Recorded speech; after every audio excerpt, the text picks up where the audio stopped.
Let's check this out, chat. Oh my gosh, what's happening?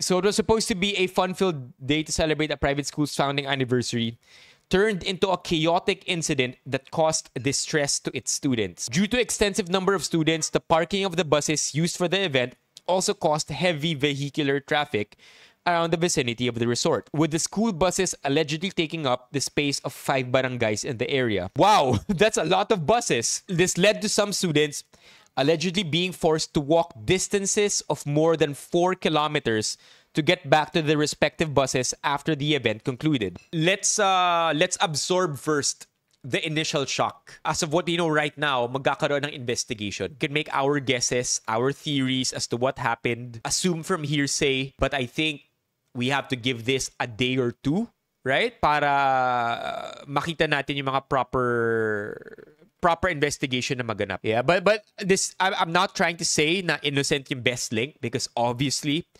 they messed up, and there are too many students saying that they messed up for too many students to be lying simultaneously. I just want to know the details, right? Like you do. Anong kinalaman ng Puntabel dito? But yeah, all that said, mag-antay tayo patiently for more information to come out, because right now we are all shocked, all reactive, and pretty emotional about this. So, the best na magagawa natin at this point is to be sympathetic to everybody who suffered in something like this. Let's look at the comments though. Let's look at other initial comments from this thread. Field trip gone wrong. Top comments. May nangyari na sa kanila before, but parang walang lesson na natutunan. Nakapirma kayo sa waiver. Yeah, wala. Yeah, exactly. Di ba tatapon yung waiver pag na-confirm na gross negligence? True.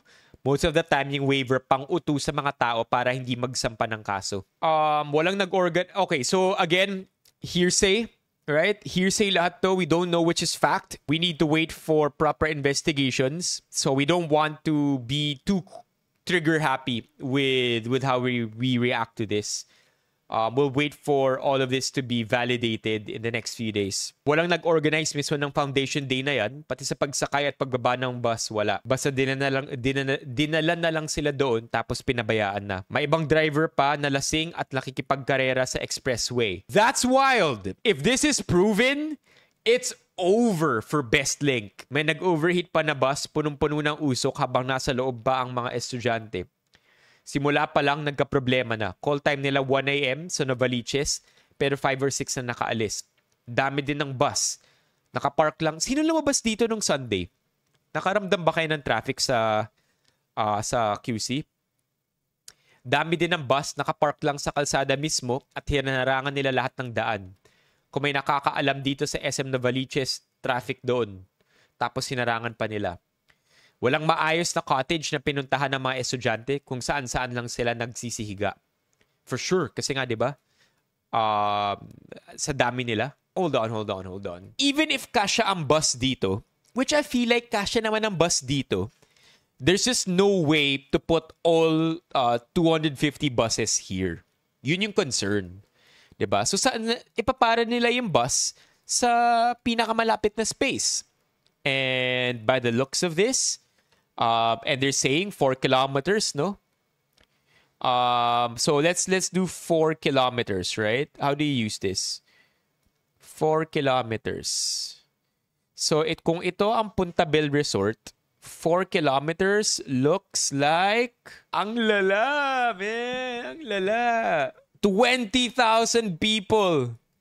Imagine the number of buses. What's your estimate? Ilang tao kasya sa isang bus? How many people can fit in a city bus? Kasi sabi city bus, di ba? In the Philippines, between 38 and 41. Let's be conservative. If there are 20,000 students, sabihin na natin pati faculty kasama na. And they probably got the biggest city buses. 500 buses. That's ludicrous, chat. 60 pag may nakatayo. Sabihin na natin, eto na lang, sabihin na lang natin 15,000 lang ang total number of people. Students, faculty, personnel, 15K. 60 ang kasya sa isang bus kasi lahat ng mga middle aisle binuksan din, nakatayo. 250 city buses. Where are you gonna put all of that? Here, man. Yeah, so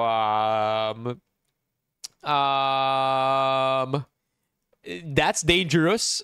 Siksikan ang mga tao sa bus. But not only that, man. If you make them, first of all, okay, so ang sabi, di ba, pinaglakad daw sila ng halos 40 kilometers. 4 kilometers. And it looks very hot. Look at that. 4 kilometers. Kasi hindi pa para dito yung mga bus, di ba? So 4 kilometers of walking at pinara raw sa mga barangay. It filled, tama ba yung nabasa ko? Apat na barangay ang pinuno nila ng mga bus. So they had to walk this entire stretch just to get in here. And then when you get in here, ito yung lawak at laki ng resort na lalakarin mo pa. This is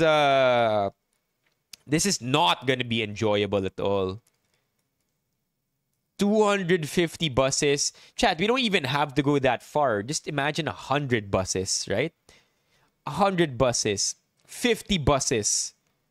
This is too much. Pag uwi ganun din. Oh my God, yeah. Saan nag-park?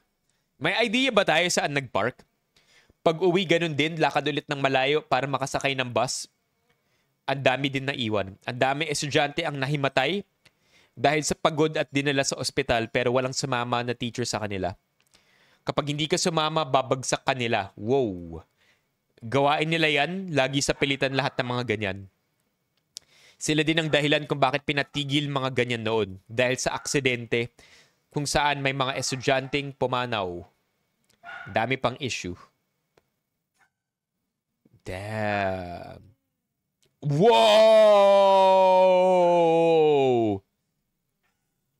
Whoa! What the fuck? Chat!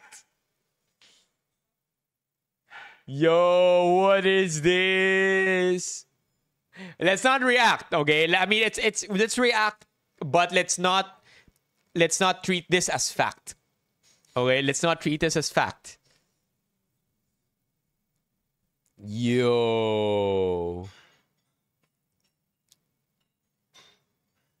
Yeah, I mean, it's better to wish na hindi to totoo.